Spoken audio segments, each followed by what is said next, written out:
The Court of Common Pleas in Pennsylvania goes back all the way to 1776.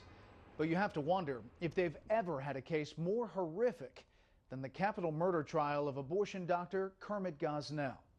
So a strong viewer warning is in order.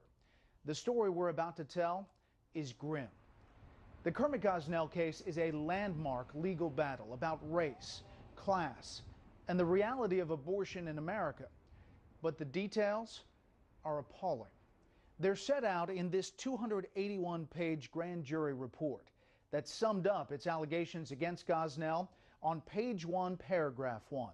Quote, he regularly and illegally delivered live, viable babies in the 3rd trimester of pregnancy and then murdered these newborns by severing their spinal cords with scissors. Over the years, many people came to know that something was going on here, but no one put a stop to it. Several of Gosnell's employees testified that this happened, and some pleaded guilty to murdering babies.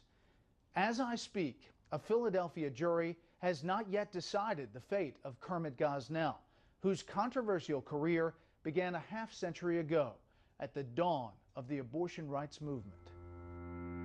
Kermit Gosnell was born in Philadelphia in 1941. Raised in a working-class black neighborhood, he was a striver. From his humble beginnings, he'd ultimately go on to graduate from Philadelphia's Jefferson Medical College in 1966.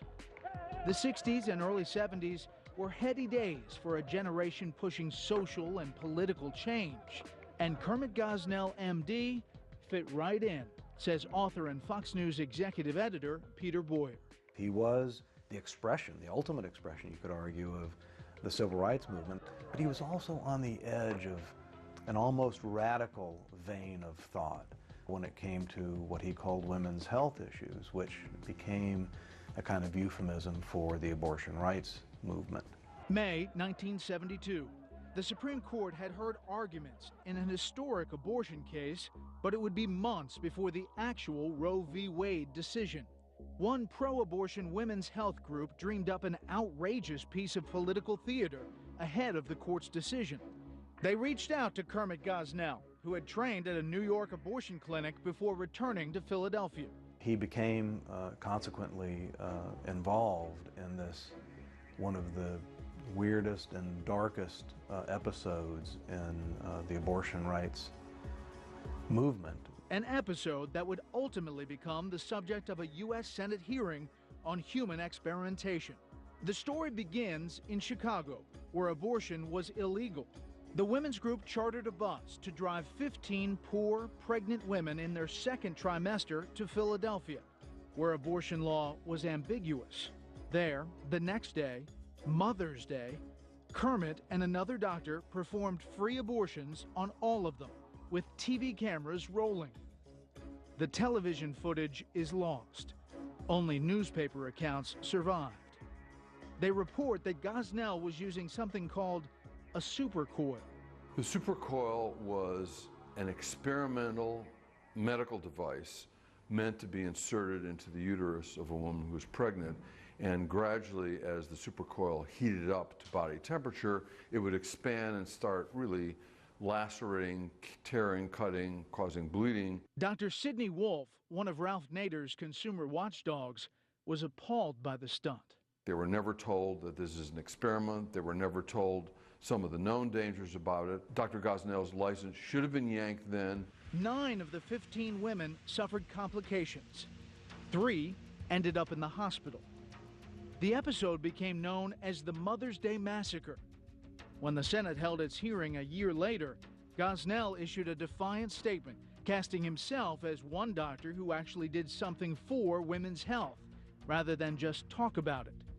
Of the Mother's Day abortions, Gosnell wrote, quote, it would have been irresponsible not to respond to these women. After Roe v. Wade made abortion a constitutional right, Gosnell would make a career out of performing them, even though he was never certified as an obstetrician or gynecologist. Kermit Gosnell was a failed physician. Dr. Mark Siegel of the Fox Medical A-Team.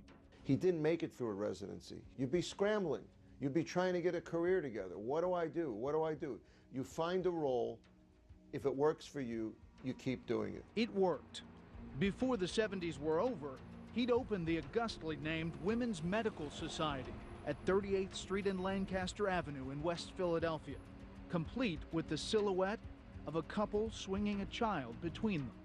The community, the neighbors around the clinic, loved Dr. Gosnell, and they said he was a very respected, upstanding member of their community, and he was known for just his reputation in the community. Documentarian Jen Thompson made a short film about Gosnell called 3801 Lancaster. We've had people tell us that if they had a problem, Dr. Gosnell was the one to go to. But his clinic operated on the shady side from the beginning, suggests Philadelphia District Attorney Seth Williams. The doctor was not a board-certified obstetrician or gynecologist. They used the name of another physician who was board-certified to open the clinic. Government health officials, however, didn't seem to care. Prosecutor Ann Ponterio. We found that the first inspection was done in 1978, and it was good for a year to 1979. The second inspection was not done for 10 years later, to 1989. When they did inspect, they found significant problems, like not having licensed nurses on staff. But authorities looked the other way. In 1993 was the last time for the approval. In over 17 years, no one set foot in that clinic, and no one did any annual inspections, and no one went out for any complaints. The grand jury would learn one reason why that happened: politics. Syndicated columnist and Fox News contributor Kirsten Powers. Testimony done by a Department of Health top official recounted a meeting under the administration of new Governor Tom Ridge. They decided that they did not want to inspect these abortion clinics because it would be putting up a barrier to access of abortions to women. Governor Ridge's administration was concerned that if they did routine inspections, they would find too many violations. Meanwhile, Gosnell's clinic became stunningly profitable. Prosecutors estimate he was taking in $15,000 a night, close to $2 million a year in cash. And he kept costs low at his ill-equipped clinic with an untrained staff.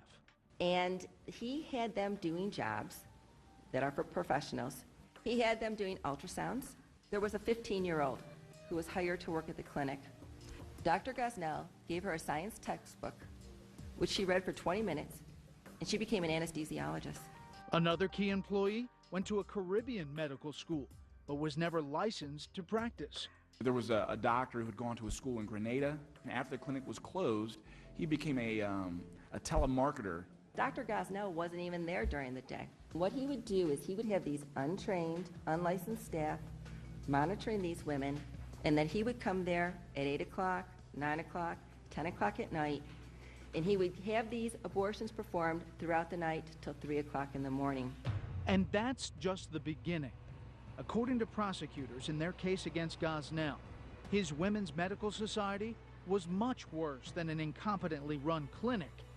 It was a home to butchery and murder, plain and simple. After the break.